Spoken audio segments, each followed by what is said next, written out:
Good morning guys, good morning dito sa Canada at good evening dyan mga kababayan ko. Eto, pag-usapan lang natin itong fake news na pinapalabas na naman ng kampo ng mga Duterte.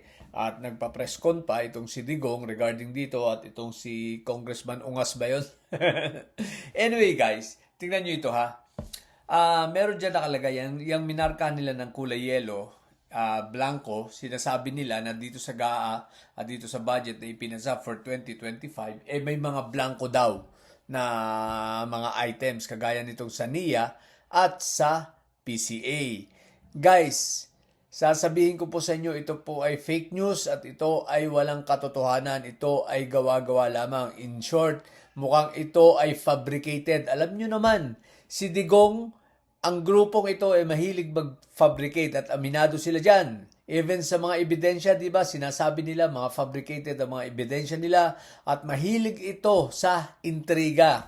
Itong si Tandang Digonyo na the only past president of the Philippines na gusto uli maging presidente at talagang sumasaw-saw pa, no? Hindi na lang manahimik at makialam. Ang problema, okay sana yung makialam, mamuna ka, pero ang hindi okay, yung gumawa ka ng mga fake news na kagaya nito. Okay? So, sige. Tingnan natin. Meron ako mga nakuha dokumento dito sa DBM galing sa official gazette ng gobyerno at nanduroon. So, papatunayan natin ng lahat ng ito ay kasinungalingan. Okay? Ayan po. Klaro-klaro. Ang NIA ay meron pong nakalagay na budget which is 56,419,000 56 billion. Tama ba? 419,805,000.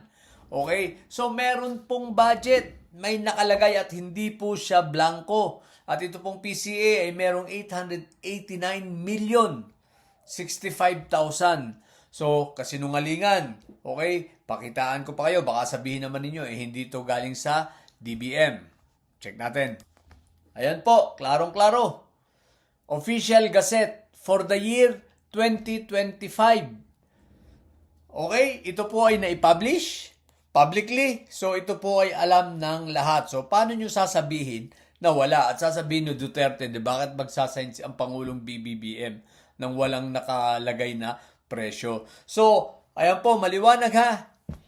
Official Gazette for the year 2025. Okay, ito po ay nakapublish in public. Galing po ito sa DBM. Ayan po, NIA and PCA kompleto po siya. Okay, ito po ang katotohanan. So ngayon, malaki talagang intrigero lang talaga itong sila Digong, ang grupo nito. Ay intriga lang ang alam at walang katotohanan, fake news. Yan po ang dahilan. Kung totoo ang sinasabi nila, isa lang naman ang dapat nilang gawin. Iakyat nila sa Supreme Court. Pero bakit hindi nila kayang iakyat sa Supreme Court? Dahil fake yung kanilang hawak na dokumento. Ganun lang po kasimple yun. Fabricated at fake para lang makapanira. Okay? So, yun lang po. So, ang naniniwala na lang dito ay yung mga didilis na dugyot, no? So, yun lang po. So, klaro ito. Sa mga didilis siya, manatili lang kayong, bobo at may sayad. Sapat ang may sayad, tulad ng sabihin ko, ay madalas kong sabihin, ay laging high blood. Thank you. Bye.